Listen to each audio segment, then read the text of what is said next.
Hi, everyone. Cassie's been getting a lot of questions lately about travel, and we decided to have some Q&A. So we have some questions here in the cup, and since it's on our minds, it's on other people's minds. We wanted to share it with everybody so you could get some answers. So I'm going to go over there so I can ask Cassie the questions, and she could come on in the screen. Yes, we have to keep our distance. So I know there's several topics in there, and I guess we're just gonna, before we get started and she pulls out some questions, I want to mention that we're not gonna go too deep in the specifics right now. You know, if you're traveling to a different country or a different state, or, you know, they all have their own requirements. So we don't wanna go too deep in those specifics, but and what I say right now can change in 2 days. It could change a week from now. So when we go to have a one-to-one conversation, we can dive into those specifics of each country or destination that you want to visit. But for right now, we're going to keep it very surface, talk about the destination, see what some of these questions are that other people are asking, and see if I can help answer some questions that you have as well. So Danielle, what's first? Okay, let's see. Ooh, our first question is Europe. Most questions regarding trips that have been canceled. Should I reschedule for this year or wait until 2022? That sounds far away. Which places are open? What should I expect? All right, so Europe. Europe can be as difficult as it is here in the US. So of course we have 50 different states to consider here in the US, and Europe has several different countries. They all have their own rules. They all have their own way that they're going to approach the 2021 season if travel happens in Europe in 2021. So most likely I see Europe opening to its bordering countries, to its neighbors. So for example, if you're in Germany, you're probably going to allow a bit more exchange with others from Italy or from France or Spain before you allow Americans to travel. So I think Europe's just too soon to call. We need to wait it out a few more months, see what happens at the start of the 2021 season. But for those of you who already have vouchers and you're looking to reschedule, go for it. Let's go ahead and get those dates, those new dates on the books for 2021. Let's reschedule. Let's see what happens. But I want you to have the idea that it might get canceled again. And I'm not wishing bad on your trip. But there is a reality, especially if you're trying to schedule that the earlier in 2021 versus later in 2021, that you may just need to know that it may have to get pushed back again. Go ahead, schedule, because I have a feeling those will fill up fast once they are available and travel does start to open. Another suggestion that we were talking about, if you're looking at making a new reservation and you're not sure, hey, I want to go independent and come up with my own plans, I'm going to say stay away from that and consider a tour. Your tour guide, your tour company, they know what these potential hiccups are. So for example, if you're going to Italy and you're trying to get into the Vatican or the Colosseum, those typically have large crowds. How are they going to handle that moving forward? How are they going to work on spacing things out? Your tour guides know the answers to all of that. Are they buying tickets ahead of time? Are there certain time slots? How are they avoiding the crowd? What are the other protocols that are in place? And these tour companies already have all of these hiccups figured out so that your trip can be as smooth as possible if and when Europe really does happen for 2021. And same for around the world.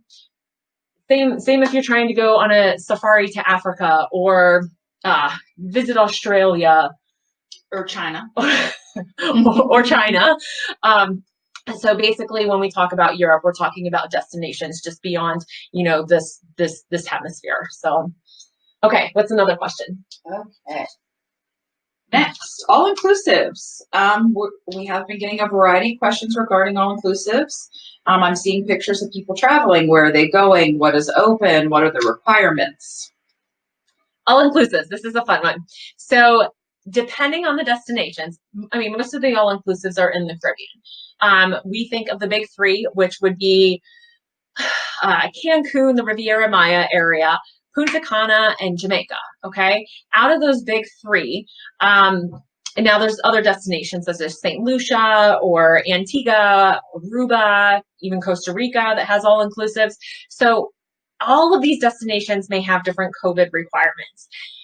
So a lot of the destinations, including Jamaica and the smaller islands, they need you to take a test to prove that you don't have COVID when you go to travel. That test has to be done X number of days before you travel. So it gets really complicated because sometimes people are almost, I travel tomorrow, I'm supposed to be at the airport and I don't have my test results back. What do I do? It gets to be a headache. So for now, I'm suggesting that you consider Cancun or south of there, the Riviera Maya down to Tulum, okay? Or Punta Cana. Cancun has been open since June. They have a track record. It's more dependable. We know more or less what to expect with Cancun. Now, what I'm saying right now could change, so just keep that in mind. And Punta Cana has almost gone that same direction as Cancun, as not requiring a COVID test before you show up. They basically take your temperature scans, make sure you're not showing symptoms. So as long as you're comfortable with traveling like that, Cancun and Punta Cana are pretty much on the same page. Punta Cana is just kind of now opening over the last month or so. So it doesn't have as extensive as a track record as Cancun as far as showing here's what they've been doing for the last several months. Punta Cana has been rolling out a lot of their resorts that are opening October and November, and many of them into the ending part of this year or the beginning part of next year. So again, like I said, that could change, but that's the current situation in the Caribbean. My suggestion is to not rule out all-inclusives for those winter trips. Those winter trips, those January, February, March, get out of the snow and go to Cancun, go to Punta Cana. It may not be number one on your wish list, but it's like the only thing that's dependably open right now. And from our area, Cleveland and Pittsburgh, there are some nonstop flights from our area. So Pittsburgh, starting in February to Cancun and to Punta Cana, they have those nonstop vacation flights. We can talk about what those packages may look like. And then May, you have a lot of options from both Cleveland and Pittsburgh, and that also include Jamaica. Now, Jamaica does have COVID negative test requirements, but starting in May, you're going to have some more nonstop flight options that hopefully don't get canceled for this year, and it all goes nice and smooth. Safety protocols at the resorts. How many guests are they capping that at? How are they keeping things clean and sanitized? We can discuss all of that in more detail, but I do want to let you know that the all-inclusive resorts really are happening. And I've been to Cancun twice since COVID broke out. Once in August and once in October. So I can talk to you about this with some firsthand knowledge as well. All right, awesome. Cruises. Now this is a million-dollar question, so good luck with that one. Cruising has been pushed back and back and back several times. Is it crazy to get my hopes up for a cruise in 2021? Oh, cruises. Of course, that one's in there. Thank you for not putting that one first. I know it's out of a bucket, but still. All right, cruising. The timeline is very uncertain. The decision has to come from the cruise industry, not each of the cruise lines, okay? Each of the cruise lines may have some slight differences on what they're offering, but the cruise industry is working with the CDC, and it seems like, okay, we're starting now. Nope, we're starting now. Nope, we're starting now. Okay, now the plan for 2021 is to do the shorter cruises first. So those cruises that are under 1 week in length, they probably have a better shot of actually happening toward the beginning parts or the first half of 2021. They'll most likely go out of Florida and some of the main ports instead of the secondary ports within the US. If you have a voucher, schedule it. I mean, there's no harm in picking a new date for your cruise and being on there because they're not going to sell 100% of their rooms on that ship. So if you have one you have your eye on, you have a voucher that, is from a previously canceled cruise, go ahead and get it on their schedule. If you're considering a new cruise, I would possibly wait a few months and just see how this plays out into January, February, and March. There's really not that big of a difference between making a reservation now versus in a few months, so that we can really see how summer cruising and into the later part of the year actually happens. So that's my suggestion, is to kind of wait a little bit. But that, again, you don't have to. We can actually help you with that reservation, but I'd be a little bit cautious when it comes to cruising. Oh, our last one. Last question. Alaska. So, like you just said, the full week cruises are canceled, and if Canada is closed, does that mean cruises to Alaska are canceled?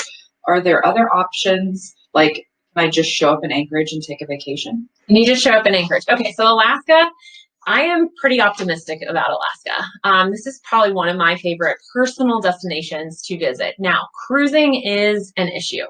If you had your heart set on a cruise to Alaska, which hits, a lot of that southern stuff of Alaska, the coastal line along Canada, if you have your heart set on that, chances are you're going to have to wait until 2022. Okay. But if you want to get to Alaska, the mainland area between Anchorage and Denali and Fairbanks, and get into the heart of the mainland area, I'm pretty optimistic about Alaska happening. One, you're within the US. So, you don't have to involve Canada. You can just fly straight from our area, arrive up in the Anchorage or Fairbanks area, and do a loop of a tour. Now, again, my suggestion is to take a tour, and there are several companies. I did a 10-day itinerary in 2019, so just last year. 10 days, it was amazing. We got out on the water twice to see glaciers and try to see some whales and sea otters and seals and different other marine life in the water. And then there's the train experience on the Alaska Railroad. Plus, you get to see Denali National Park and get into the park and try to see, all of the wildlife and that you want there, like the moose and the caribou and the grizzly bears potentially. So again, since it's within the US, I'm going to say that Alaska is going to be fairly easy. But since a lot of people need to cancel their cruises, I'm thinking these tours are going to fill up fairly quick. The 10-day option with the one company, I think it's the best itinerary for Alaska, hands down. But there is a 7-day option if you need to keep that trip closer to the 1 week range to be away. And there are several tour companies that run these trips. But the one that I went with, and the one that I would recommend first, they have taken a trip within the US since COVID. So right at the end of summer, a lot of the itineraries don't happen through fall and winter, right? Because it's winter time around the US, they don't offer tours. But they right at the end of summer into fall, they did take a couple of tours to the Canyonlands area, like Utah, to visit Bryce and Zion. They went in and out of Vegas, okay? And what they were working on, the safety protocols when it comes to distancing, keeping the motor coach clean, really playing with how is it going to work so that when they move into the 2021 season, they are ready, they're ready to go, their tour guides know what to do, and to give you the best experience possible. So I'm super optimistic about Alaska, especially if you are wanting to consider the tour.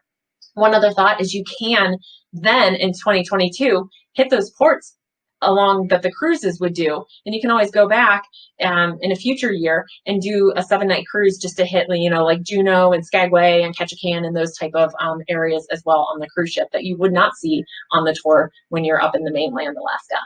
So was that the last question? That was. No more questions. Did you have any final thoughts? Final thoughts. Yes. Okay, so travel insurance. This is always optional. Yeah, but kind of mandatory. Okay, so I can't make you purchase travel insurance, but yeah, I would consider it almost mandatory. Quite a few people who have traveled this year really wish that they had travel insurance when cancellations happen. So travel insurance covers two things. On one hand, if you have to cancel before the tour or the trip starts, you may be able to get your money back. Okay, so we have to talk about those different reasons. It doesn't cover every single scenario, but if you had to cancel, potential to get your money back with travel insurance. The other hand has to do with medical coverage. So while you're traveling, especially if it is abroad, and if you're nervous about getting sick when you're abroad, get that travel insurance because it does have medical coverage. We can always up it and ask for extra coverage if you're a little bit nervous while traveling, but I highly recommend travel insurance, and we can discuss those options and see what's best for you. So is that it as far as questions? That's it. That's all right. I got. I think you answered everything. Perfect. We kept that under 15 minutes, and hopefully that helps give you a better sense of how to tackle your travel plans for 2021. All right. Bye.